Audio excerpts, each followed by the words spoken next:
नमस्कार. सर्व विद्यार्थ्यांचे आविष्कार करिअर अकॅडमी पुणे यूट्यूब चॅनलमध्ये मनापासून स्वागत. आजच्या या यूट्यूब लेक्चरमध्ये आपण आविष्कार बुलेटिन या चालू घडामोडी पाक्षिकातील महत्त्वाच्या चालू घडामोडींचा आढावा घेणार आहोत. तत्पूर्वी आविष्कार बुलेटिन हे एक चालू घडामोडी पाक्षिक आहे आणि या पाक्षिकामध्ये ऐश्वर्या सुभेदार पाटील मॅडमने स्पर्धा परीक्षेच्या दृष्टिकोनातून वर्तमानपत्रातील महत्त्वाच्या बातम्यांचे एक परीक्षाभिमुख संकलन विद्यार्थ्यांना उपलब्ध करून दिलेलं आहे. त्यामुळे आगामी ज्या काही परीक्षा होणार आहेत त्याच्यामध्ये कमी वेळामध्ये चालू घडामोडीचा चांगला अभ्यास कसा करता येईल याचा विचार ह्या पाक्षिकामध्ये केलेला आहे. याचा स्पर्धा परीक्षेतल्या विद्यार्थ्यांनी आवर्जून लाभ करून घ्यावा. त्यासाठी आविष्कार करिअर अकॅडमीचं यूट्यूब चॅनल सबस्क्राईब करा, आपल्या मित्रमैत्रिणींना शेअर करा, जेणेकरून आगामी परीक्षेमध्ये चालू घडामोडी संदर्भातील महत्त्वाच्या बातम्या किंवा महत्त्वाच्या घडामोडीचा आढावा थोडक्यात घेता येईल, जेणेकरून स्पर्धा परीक्षेमध्ये ते अतिशय उपयुक्त ठरेल. तर चला मग आपण सुरू करूया. आजचा आविष्कार बुलेटिन ह्या चालू घडामोडी पाक्षिकातील महत्त्वाच्या चालू घडामोडी. तर पहिली चालू घडामोडीमध्ये महत्त्वाचा मुद्दा असा येतो की महाराष्ट्र शासनाने म्हणजे राज्यात जी महाविकास आघाडी आहे या सरकारकडून महिला पोलिसांसंदर्भात एक महत्त्वाचा निर्णय अपडेट केलेला आहे किंवा घेतला गेलेला आहे. त्यात त्यांनी जे महिला पोलिसांना जी 12 तासाची जी ड्युटी होती ती आता 8 तासाची करण्यात आलेली आहे. अतिशय चांगला निर्णय आहे. महाराष्ट्र राज्याचे DGP संजय पांडे यांनी याची माहिती दिलेली आहे की महिला पोलिसांना आता 12 तासाऐवजी 8 तासाची ड्युटी असणार आहे. खूपच अभिमानास्पद असा निर्णय आहे. त्यानंतर दुसरी महत्त्वाची बातमी अशी आहे की पुण्यातील गिर्यारोहक जे आहेत जितेंद्र गवारेकडून मनासलू या शिखरावरती यशस्वी चढाई केलेली आहे. तुमच्या माहितीसाठी सांगतो की हे मनासलू शिखर आहे हे नेपाळमधील गोरखा भागामध्ये आहे. त्याची उंची 8163 म्हणजे 8,000 शिखर याला म्हणून ओळखलं जातं. जगातलं 8व्या क्रमांकाचं हे मनासलू शिखर आहे. चढाईच्या दृष्टीने तुलनेने अवघड असं हे जे शिखर आहे ते जितेंद्र गवारेकडून यशस्वीरित्या चढाई झालेली आहे. जितेंद्र गवारेबद्दल जर अजून माहिती सांगायची असेल महत्त्वाची तर हे जितेंद्र गवारे जे आहेत त्यांनी याआधी अन्नपूर्णा, माउंट एव्हरेस्ट आणि आता माउंट मनासलू ही तिन्ही अष्टहजारी शिखरे सर करत नवीन विश्वविक्रम प्रस्थापित केलेला आहे.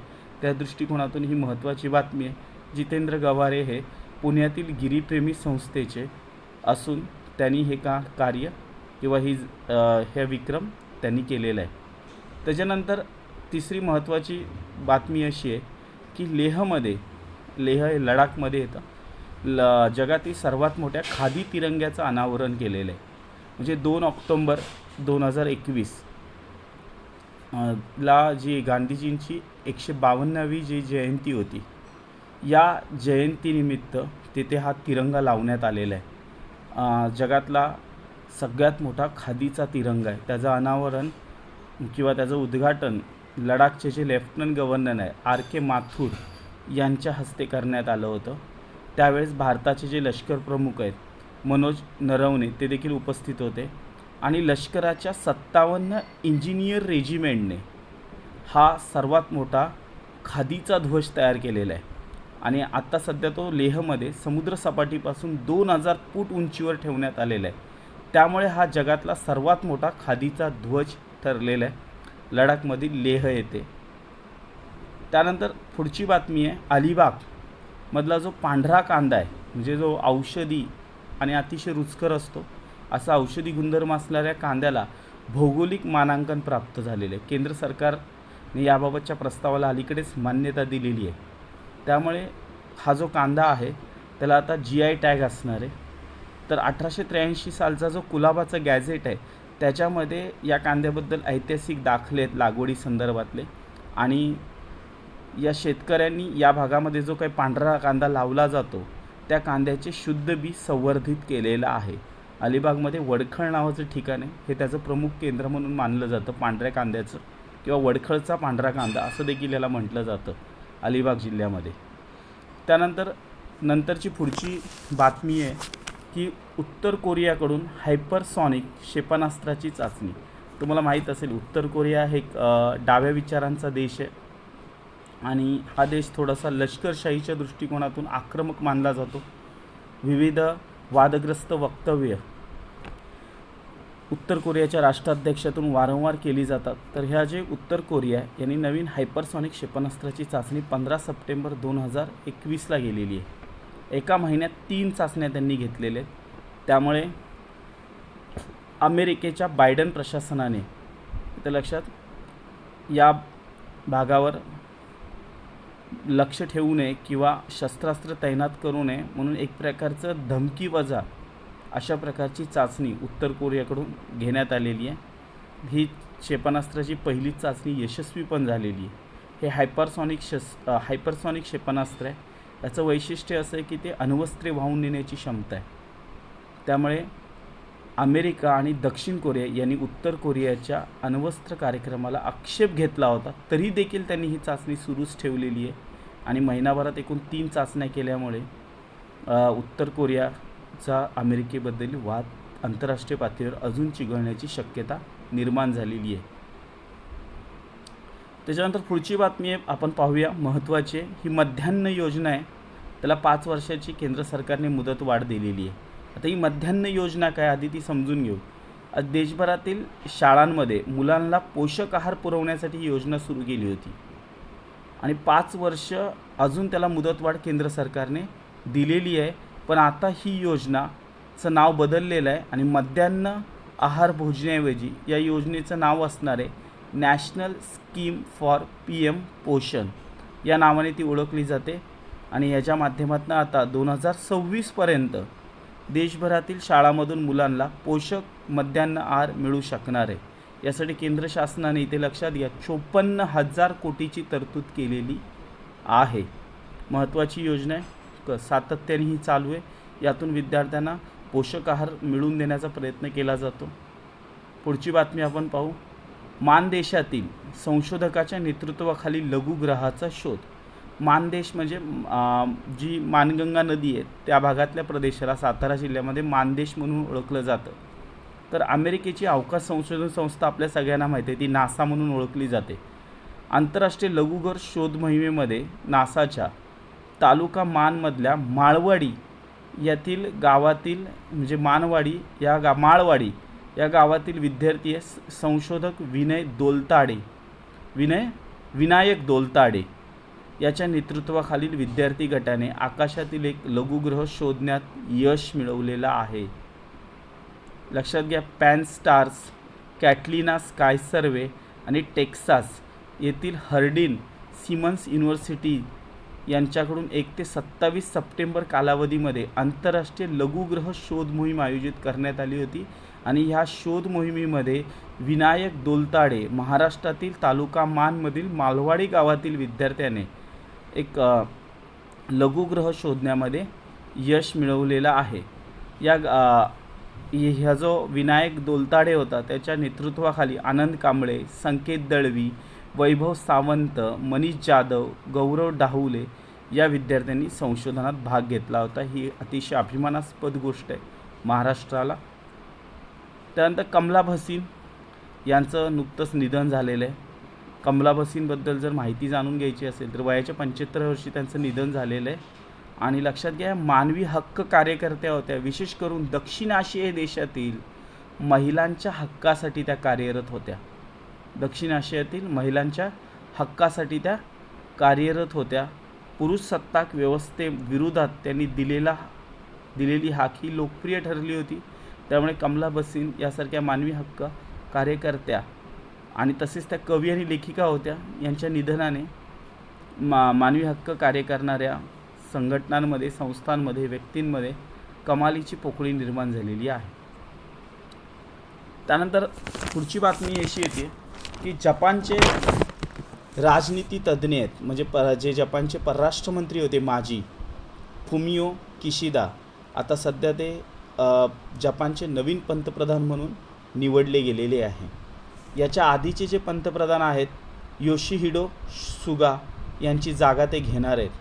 लिबरल डेमोक्रॅटिक पक्षाच्या नेतेपदी जी काही निवडणूक झाली होती त्या निवडणुकीमध्ये किशिदा यांनी लसीकरण मंत्री टोरो कोनो टारो कोनो यांचा पराभव केला आहे आणि एक एक पहिल्या टप्प्यात त्याची निवडणूक झाली होती, त्यात ते एका मताने आघाडीवर होते.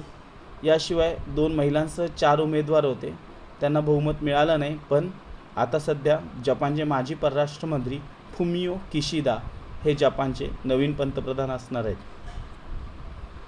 त्यानंतर पुढची बातमी अशी येते की एअर इंडिया ही पूर्वी टाटाच्या कंपनीचीच एअरलाईन्स होती, परंतु एअर इंडिया ॲक्ट 1953 नुसार एअरलाईन्स ॲक्ट 1953 नुसार एअर इंडियाची मालकी ही भारत सरकारकडे गेली होती.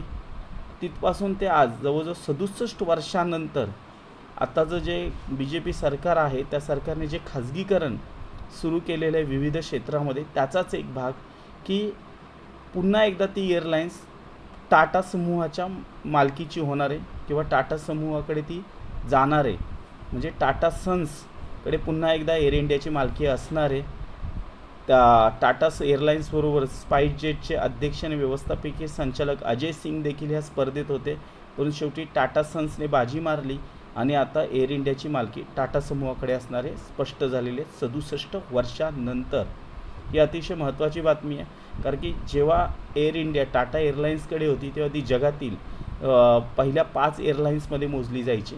आता कदाचित पुन्हा टाटा सनकडे आल्यामुळे तो दर्जा त्यांना प्राप्त होऊ शकतो.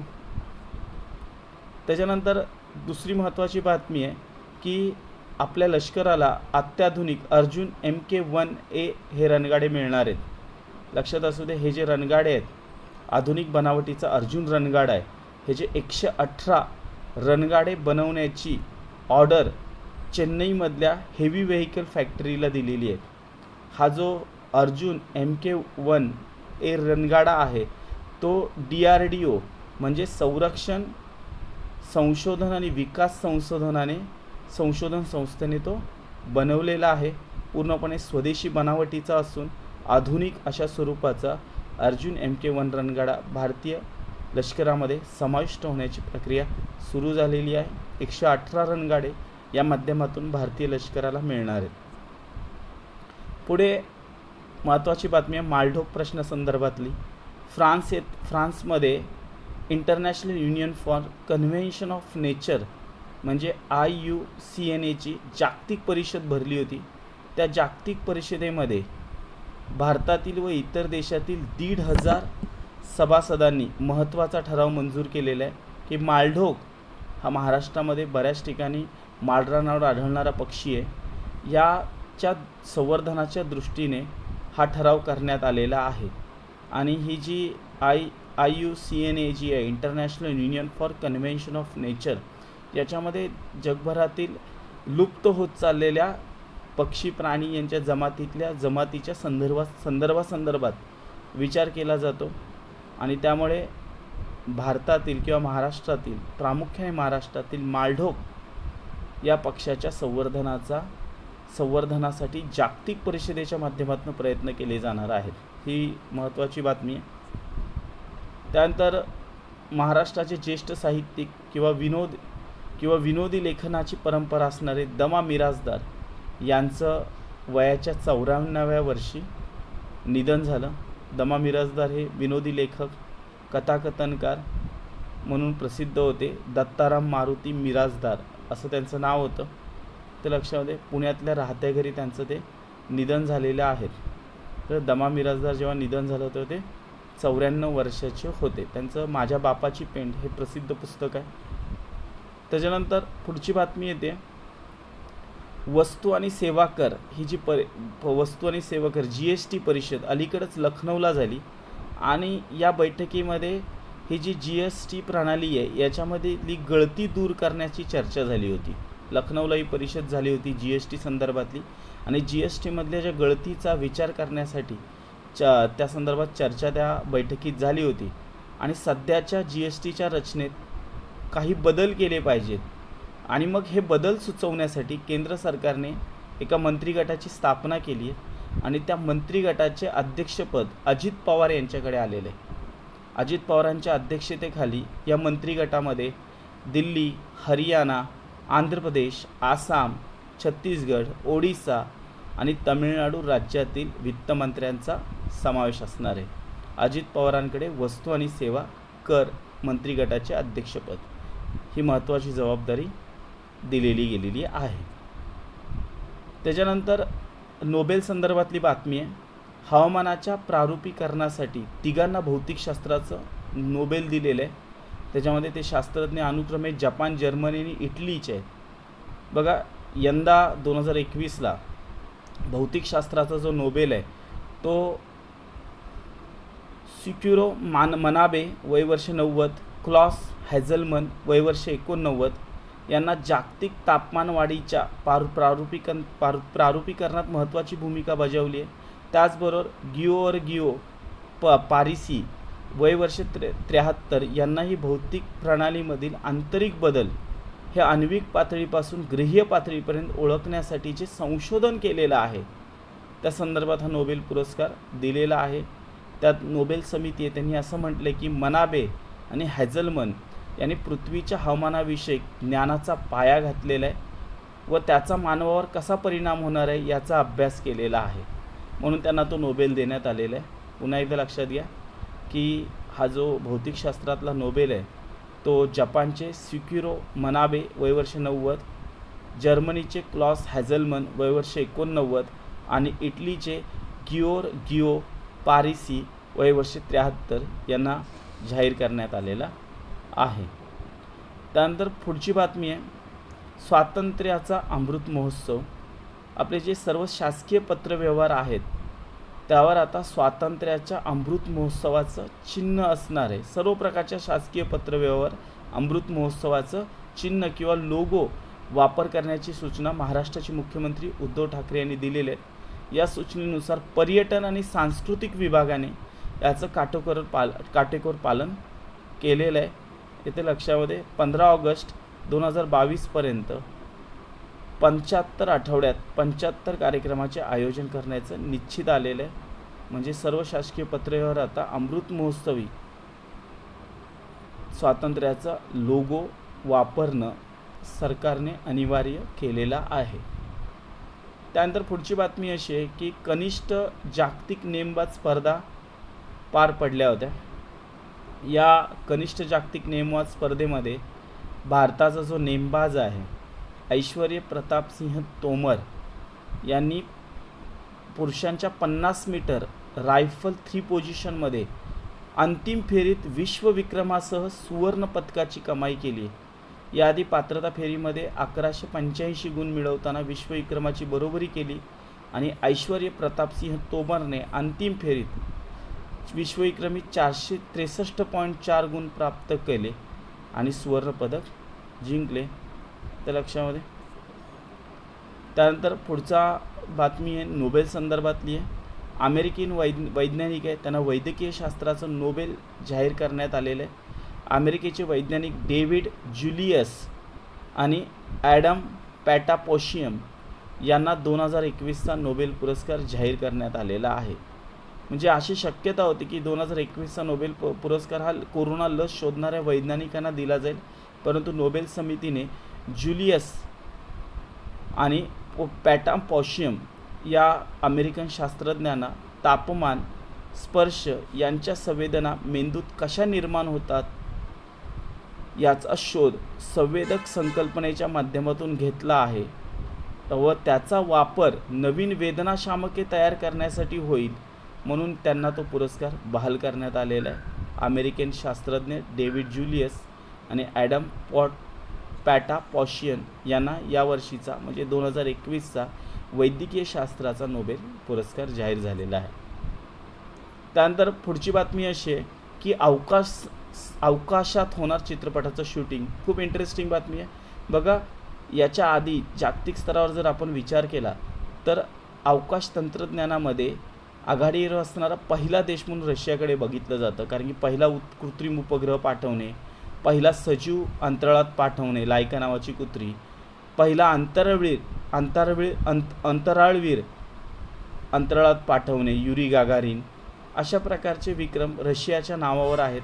तर आता सध्या रशियाने नवीन विक्रमाकडे एक वाटचाल झालेली आहे की द चॅलेंज हा जो चित्रपट आहे दिग्दर्शक क्लीम शिंपेको आणि अभिनेत्री युरिया पेरेसिल्ड हे जे आहेत ते सोयेझू MS-19 ह्या अवकाशयानाने आंतरराष्ट्रीय अवकाश स्थानकात पोचले असून त्यांनी त्याच्यामध्ये 35 मिनिटाचं शूटिंग केलेलं आहे, जवळपास 35 मिनिटाचं शूटिंग. त्यामुळे द चॅलेंज हा रशियन चित्रपट हा अवकाशात चित्रित होणारा जगातला पहिला चित्रपट ठरलेला आहे.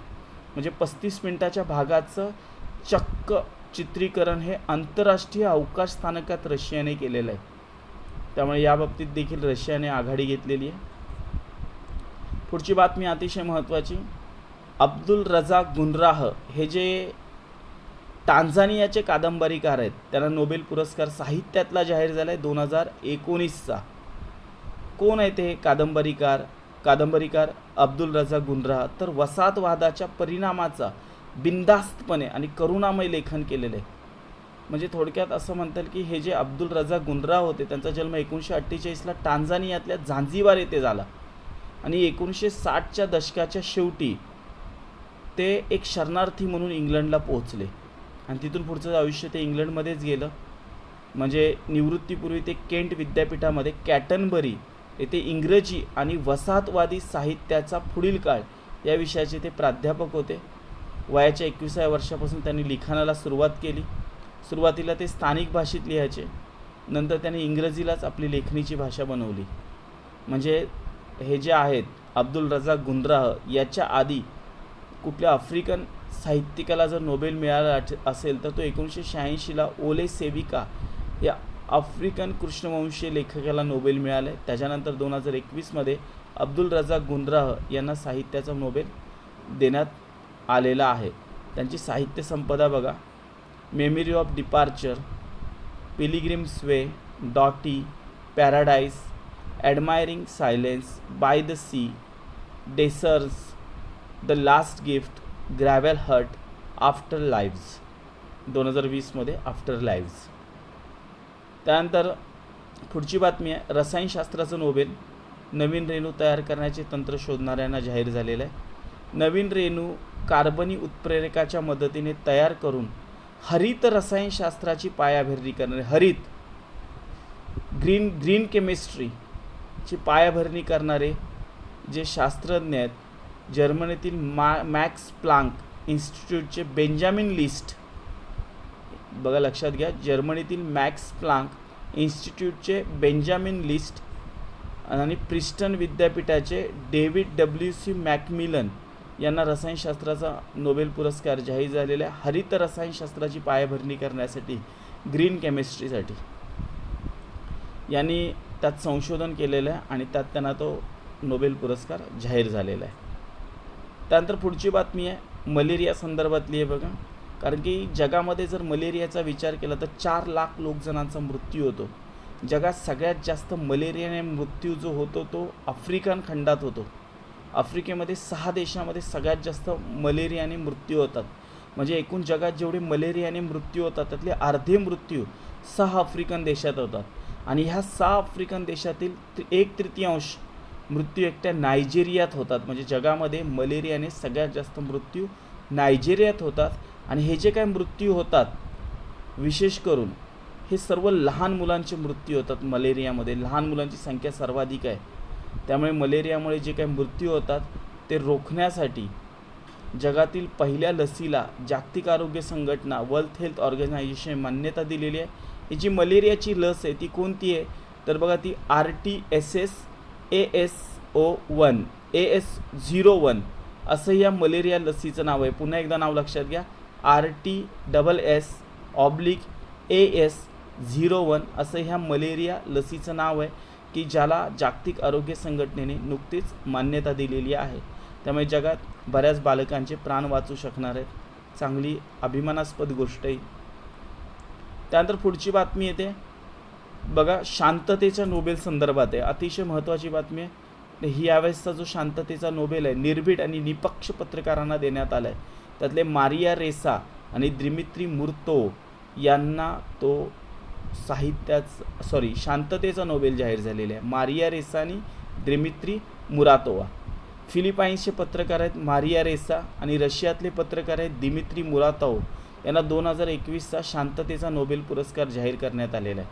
तर हा नोबेल पुरस्कार त्यांना का दिला तर लक्षात घ्या, अभिव्यक्ती स्वातंत्र्यासाठी दिलेल्या लढ्यासाठी त्यांचा गौरव करण्यात आलेला आहे. अभिव्यक्ती स्वातंत्र्य खूप महत्त्वाचं आहे. आपल्या राज्यघटनेमध्ये कलम 19मध्ये अभिव्यक्तीचा हक्क देण्यात आलेला आहे. अभिव्यक्तीच्या या स्वातंत्र्यासाठी यांनी लढा दिला होता. फिलिपाईन्सचे मारिया रेसा आणि रशियाचे दिमित्री मुर्ताव म्हणून त्यांचा तो गौरव करण्यात आलेला नोबेल देऊन. तर लक्षात, नोबेल समितीने जे काही सांगितलेले ह्यांच्या संदर्भात, तर त्यांनी सांगितले की मुक्त, स्वतंत्र आणि तथ्याधिष्ठित पत्रकारितेच्या रक्षणासाठी या दोघांनी सत्तेचा गैरवापर, खोटारडेपणा, युद्धखोरीजन्य प्रचार याविरुद्ध लढा दिला आणि सत्य पत्रकारिता लोकांसमोर मांडण्याचा प्रयत्न केला. त्यामुळे त्यांना मारिया रेसा हे फिलिपाईन्सचे पत्रकार आणि दिमित्री मुरातोव हे रशियाचे पत्रकार यांना 2021चा शांततेचा नोबेल जाहीर झालेला आहे. त्यानंतर पुढची बातमी आहे भारतासंदर्भातली आनंदाची बातमी आहे. जगभरामध्ये 100 अब्ज डॉलर संपत्तीधारकात मुकेश अंबानीचा समावेश केलेला आहे. लक्षात घ्या, आशियातील सर्वात श्रीमंत व्यक्ती आहेत उद्योगपती मुकेश अंबानी. मुकेश अंबानी हे रिलायन्स इंडस्ट्री लिमिटेडचे अध्यक्ष आहेत. अंबानी यांचा 100 अब्ज डॉलर संपत्तीचे मालक असलेल्या गटात समावेश झालेला आहे. या गटामध्ये already Jeff Bezos, Elon Musk यांचा समावेश आहे. जगातील मोजक्या 11 उद्योगपतींचा गट आहे. त्याला ब्लूमबर्ग अब्जाधीश निर्देशांक म्हणतात. ह्या ब्लूमबर्ग अब्जाधीशांच्या निर्देशांकामध्ये मुकेश अंबानींचा समावेश झालेला आहे. कारण की 8 ऑक्टोबर 2021ला रिलायन्सचा शेअर वधारला होता. त्यामुळे मुकेश अंबानीच्या संपत्तीत भर पडून जवळजवळ 100.6 अब्ज डॉलर इतकी त्यांची संपत्ती झालेली आहे. त्यामुळे त्यांचा समावेश जगातील मोजक्या 11 उद्योगपतींच्या क्लबमध्ये करण्यात आलेला आहे. भारतासाठी ही अतिशय अभिमानास्पद अशी गोष्ट आहे. त्यानंतर पुढची बातमी महत्त्वाची यासाठी आहे की पाकिस्तानचे अणुशास्त्रज्ञ एक्यू खान यांचं वयाच्या 85व्या वर्षी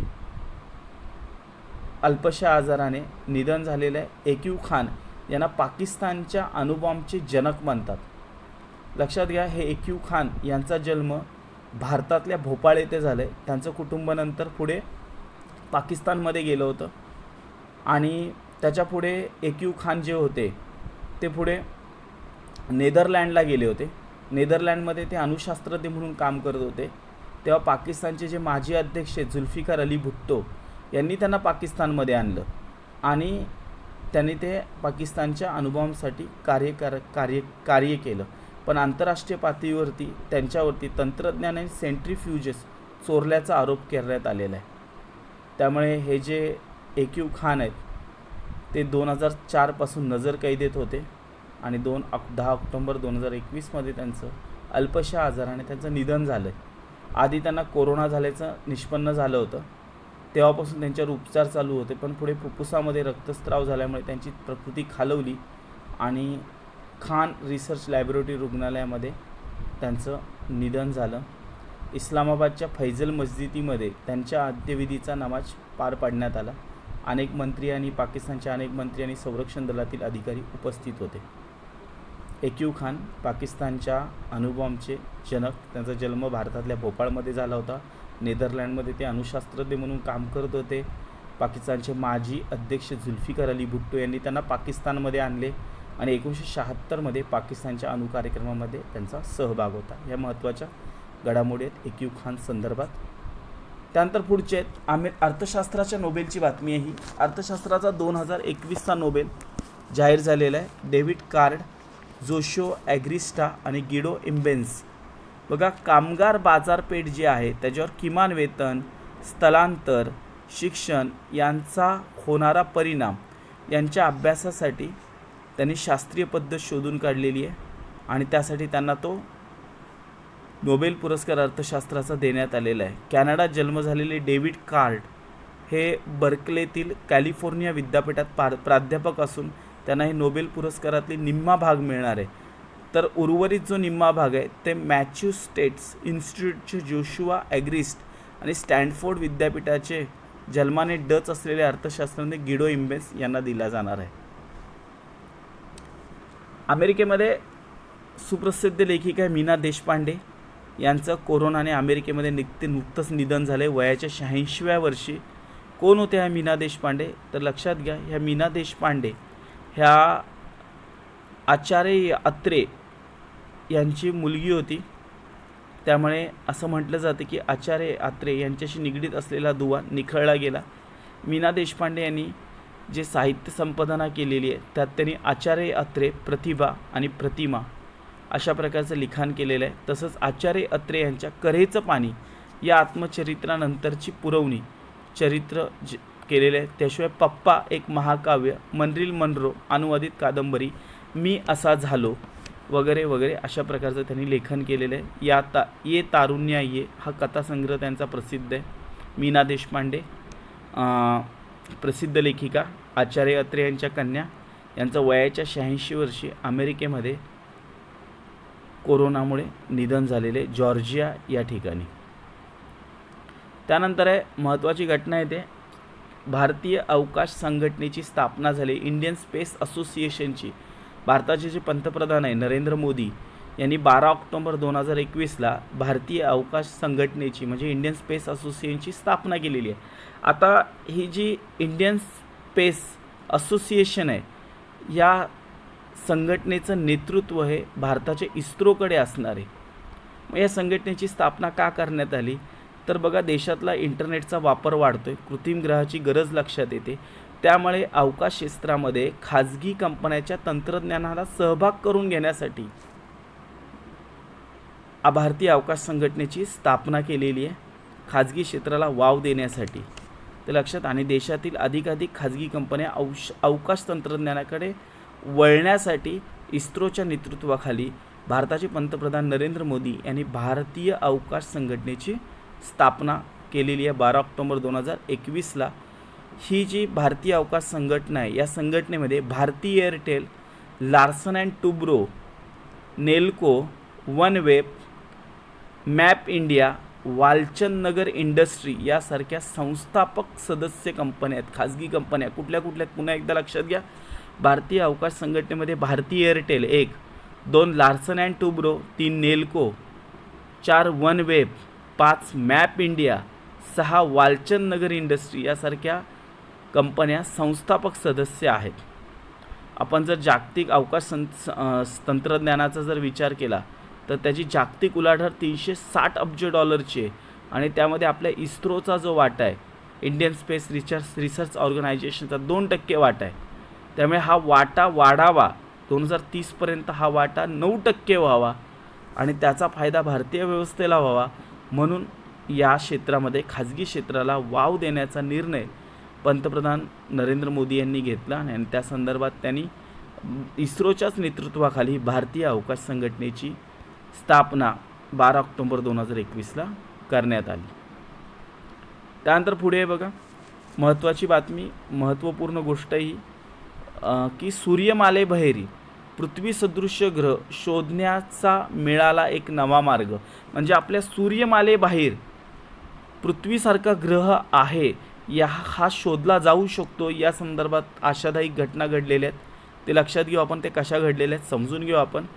क्वीन्सलँड विद्यापीठाचे डॉक्टर बेंजामिन पोप आणि नेदरलँड इथली राष्ट्रीय वेधशाळा यांनी संयुक्तिकरित्या संशोधन करत रेडिओ सिग्नलच्या माध्यमातून सूर्यमालेबाहेर असणाऱ्या आकाशगंगेतील जे विविध तारे आहेत त्यांच्या भोवती असणाऱ्या पृथ्वी सदृश्य ग्रहांचा शोध घेण्याचा मार्ग शोधलेला आहे. लक्षात घ्या, हे जे रेडिओ सिग्नल म्हणजे काय, तर विद्युत चुंबकीय विकिरणातील एक भाग म्हणजे रेडिओ सिग्नल. आता हे रेडिओ सिग्नल कुठून मिळतात, तर त्याचे 2 मार्ग होते. एक तर आकाशगंगेत कृष्णविवर आणि आकाशातील धूलिकण यांच्यापासून ताऱ्याची निर्मिती होते आणि अशा या ताऱ्यांपासून रेडिओ लहरीचे सिग्नल येत असतात. त्याचबरोबर रेडिओ लहरीचं सिग्नल अजून कुठून येतो, तर गुरु आणि शनी यासारखे जे मोठे ग्रह आहेत, महाकाय ग्रह आहेत, यांच्याभोवती जे चुंबकीय क्षेत्र असतं आणि त्यांच्याभोवती जी सौर वारे असतात, यामुळे ध्रुवीय प्रकाश तयार होतो आणि तिथून रेडिओ सिग्नल मिळतो. म्हणजे या 2 ठिकाणावरून रेडिओ सिग्नल मिळत होते. पण असं असताना देखील एक नवीन गोष्ट घडलेली आहे की आपल्या आकाशगंगेबाहेरील जे तारे आहेत, सूर्यापेक्षा लहान तारे आहेत, त्यांना बटू तारे म्हणतात. या ताऱ्यांभोवती असलेल्या ग्रहांकडून रेडिओ सिग्नल मिळालेले आहेत. त्यामुळे आपल्या आकाशगंगेच्या बाहेर म्हणून रेडिओ सिग्नल मिळण्याचा मार्ग सुकर झालेला आहे. ही जी लोफर नावाची रेडिओ दुर्बीण आहे, लो फ्रिक्वेन्सी एरिया यातून ते सिग्नल प्राप्त झालेले आहेत. त्यामुळे भविष्यात पृथ्वी सदृश्य ग्रहासंदर्भातली अधिक माहिती उपलब्ध होण्यास मदत झालेली आहे. अतिशय महत्त्वाची बातमी आहे. संशोधनाला चालना मिळालेली आहे याच्यामुळे. त्याचप्रमाणे सूर्याबाहेरील पृथ्वी सदृश्य ग्रह शोधण्यासाठी अवकाश क्षेत्रातील विविध क्षमतेच्या खास दुर्बिणी पृथ्वीबाहेरील अवकाशात पाठवले आहेत. म्हणजे उदाहरणार्थ नासाची हबल दुर्बीण अशा दुर्बिणीद्वारे तरंग लांबीच्या माध्यमातून ताऱ्याचा अभ्यास करत पृथ्वी सदृश्य ग्रह शोधले जातात. आणि आता त्या रेडिओ लहरी मिळाल्यामुळे त्यातनं नवीन एक मार्ग सापडलेला आहे. पुढचे बघा, चालू घडामोडी संदर्भातले प्रश्न या पाक्षिकावर आधारित किंवा काही महत्त्वाचे प्रश्न जे आगामी परीक्षेसाठी तुम्हाला उपयुक्त ठरू शकतात. त्यामध्ये पहिला प्रश्न, भारताचे पंतप्रधान नरेंद्र मोदी यांचे सल्लागार म्हणून नुकतीच कोणाची नियुक्ती झाली? तर उत्तर दिले बघा, अमित खरे. दुसरा प्रश्न, मलबार युद्धाचे सरावाचे 2021चा दुसरा टप्पा कोणत्या ठिकाणी आयोजित करण्यात आला होता? तर मलबार युद्ध सराव जो झाला होता त्याचं जे 2019चा दुसरा टप्पा बंगालच्या उपसागरात घेण्यात आला होता. पुढचा प्रश्न आहे, केंद्रीय मंत्री पुरुषोत्तम रुपाला यांनी कोणत्या राज्यात नुकतीच राष्ट्रव्यापी नदी पशुपालन कार्यक्रमाची घोषणा केली आहे? तर उत्तर प्रदेशमध्ये राष्ट्रव्यापी नदी पशुपालन कार्यक्रमाची घोषणा केलेली गेलेली आहे. नेक्स्ट, चौथा प्रश्न, जागतिक आरोग्य संघटनेने नुकतेच RTS AS01 या मलेरिया प्रतिबंध लसीला मान्यता दिली आहे. मलेरियाच्या अनुषंगाने खालीलपैकी योग्य विधान निवडा. बघा, सर्व विधानं बरोबर आहेत. जागतिक मलेरिया दिन 25 एप्रिलला असतो. भारतातनं मलेरियाचं संपूर्ण निर्मूलन लक्ष्य 2030 आहे. आणि सगळ्यात जास्त आफ्रिका खंडात मलेरियाचे रुग्ण आढळतात, त्यातल्या त्यात नायजेरियामध्ये, आणि यात खूप लहान मुलांचा मृत्यू होतो. पुढचा प्रश्न आहे पाचवा, भारताचे उपराष्ट्रपती व्यंकय्या नायडू यांनी खालीलपैकी कोणाला नुकतेच लाल बहादूर शास्त्री पुरस्काराने सन्मानित केलेला? हा केंद्र सरकारचा महत्त्वाचा पुरस्कार आहे. तर यंदाचा लाल बहादूर शास्त्री पुरस्कार डॉक्टर रणदीप गुलेरिया यांना जाहीर करण्यात आलेला आहे. त्यानंतर पुढचा प्रश्न आहे, मुलांच्या आरोग्य व पोषणासंबंधी गरजा पूर्ण करण्याच्या उद्देशाने खालीलपैकी कोणत्या राज्य किंवा केंद्रशासित प्रदेशाने नुकताच अंगणवाडी ऑन व्हील्स नावाचे अभियान सुरू केले? अंगणवाडी ऑन व्हील्स दिल्ली, उत्तर दिल्ली या केंद्रशासित प्रदेशाने दिल्ली या केंद्रशासित प्रदेशाने अंगणवाडी ऑन व्हील्स या अभियानाचं सुरुवात केलेली आहे. खूपच कौतुकास्पद असा कार्यक्रम घेतलेला आहे. खालीलपैकी कोणता दिवस भारतीय विदेश सेवा दिन म्हणून ओळखला जातो? तर 9 ऑक्टोबर हा दिवस भारतीय विदेश सेवा दिन म्हणून साजरा केला जातो. 2019 वर्षीचा नोबेल शांतता पुरस्कार सन्मानित करण्यात आलेले अबी अहमद अली यांनी नुकतीच खालीलपैकी कोणत्या देशाची दुसऱ्यांदा शपथ घेतलेली आहे? इथिओपिया देशामध्ये 2019चा शांततेचा नोबेल पुरस्कार त्यांना जाहीर करण्यात आला होता, अबी अहमद अली. त्यानंतर पुढचा प्रश्न आहे, उमनगोट ही नदीला नुकतेच भारतातील सर्वात स्वच्छ नदी म्हणून घोषित करण्यात आली. ही नदी कोणत्या राज्यात आहे? मेघालय राज्यामध्ये. आशिया टेबल टेनिस चॅम्पियनशिप 2021 स्पर्धा खालीलपैकी कोणत्या ठिकाणी नुकतीच संपन्न झाली? दोहा, कतार देशामध्ये, दोहा येथे ही संपन्न झालेली आहे. पुढचा प्रश्न आहे, खालीलपैकी कोणते राज्य दालचिनीची संघटित शेती करणारे भारतातले पहिले राज्य? दालचिनीची संघटित शेती करणारं भारतातलं पहिलं राज्य हिमाचल प्रदेश ठरलेलं आहे. खालीलपैकी कोणता दिवस गंगा नदी डॉल्फिन दिन म्हणून साजरा केला जातो? 5 ऑक्टोबर हा दिवस गंगा नदी डॉल्फिन दिन म्हणून साजरा केला जातो. 40वा आंतरराष्ट्रीय व्यापार मेळावा खालीलपैकी कोणत्या ठिकाणी आयोजित करण्यात आला होता? 40वा आंतरराष्ट्रीय व्यापार मेळावा हा नवी दिल्ली येथे आयोजित करण्यात आला होता. नेक्स्ट, लोकप्रिय गोपीनाथ बोरदोलाई पुरस्कार खालीलपैकी कोणत्या राज्याचा सर्वोच्च नागरी पुरस्कार आहे? बघा, गोपीनाथ बोरदोलाई हा आसाम राज्याचा सर्वोच्च नागरी पुरस्कार आहे. खालीलपैकी कोणता दिवस जागतिक पर्यटन दिन म्हणून साजरा केला जातो? जागतिक पर्यटन दिन म्हणून 27 सप्टेंबर साजरा केला जातो. अजय वॉरियर्स खालीलपैकी कोणत्या देशाचा युद्ध सराव आहे? अजय वॉरियर्स हा कोणत्या देशाचा युद्ध सराव आहे? तर हा भारत आणि इंग्लंडचा युद्ध सराव आहे. फिलिपाईन्सच्या मारिया रेस्सा व रशियाचे दिमित्री मुर्तो यांना नुकताच 2021चा नोबेल पुरस्काराने सन्मानित करण्यात आलेला आहे. शांततेसाठी हा पुरस्कार त्यांना देण्यात आलेला आहे. खालीलपैकी कोणता दिवस जागतिक पोस्ट दिन किंवा टपाल दिन म्हणून ओळखला जातो? 9 ऑक्टोबर हा जागतिक पोस्ट किंवा टपाल दिन म्हणून ओळखला जातो. स्मृती मानधन हा खेळाडू कोणत्या खेळाच्या संदर्भात आहे? क्रिकेटशी संदर्भात आहे. जिमॅक्स हा नवोदय सराव भारत खालीलपैकी कोणत्या देशासोबत करतोय? जिमॅक्स हा जो नौदलाचा सराव आहे हा जपान या देशाबरोबर केला जातो. प्रख्यात अभिनेता अरविंद त्रिवेदी यांचं नुकतंच निधन झालं आहे. लोकप्रिय दूरचित्रवाणी मालिका रामायणमध्ये त्यांनी कोणाची भूमिका केली होती? बघा, रामायण जी मालिका होती लॉकडाऊनमध्ये पण दाखवली गेलेली, त्यामधले जे रावणाची भूमिका केली होती अरविंद त्रिवेदींनी, हे लक्षात असू द्या. खालीलपैकी कोणता दिवस राष्ट्रीय स्वयंसेवी रक्तदान दिन म्हणून साजरा केला जातो? 1 ऑक्टोबर हा दिवस राष्ट्रीय स्वयंसेवी दिन म्हणून साजरा केला जातो. अशा प्रकारे आपण ह्या चालू घडामोडी पाक्षिकातील प्रश्नांचा आढावा देखील घेतलेला आहे. माझी विद्यार्थ्यांना विनंती आहे की तुम्ही इथून पुढे प्रत्येक 15 दिवसाने चालू घडामोडी संदर्भातल्या वर्तमानपत्रातील महत्त्वाच्या बातम्यांचं परीक्षाभिमुख संकलन असलेलं आविष्कार बुलेटिन हे पाक्षिक आहे. या पाक्षिकाचं यूट्यूब लेक्चर आविष्कार करिअर अकॅडमी यूट्यूब चॅनलला उपलब्ध असेल, तर त्या संदर्भात प्रत्येकाने आविष्कार करिअर अकॅडमीचा यूट्यूब चॅनल जॉईन करा आणि स्पर्धा परीक्षेसंदर्भातील महत्त्वाचे अपडेट मिळवत चला. धन्यवाद. भेटू लवकरच पुढच्या चालू घडामोडी लेक्चर संदर्भात. धन्यवाद.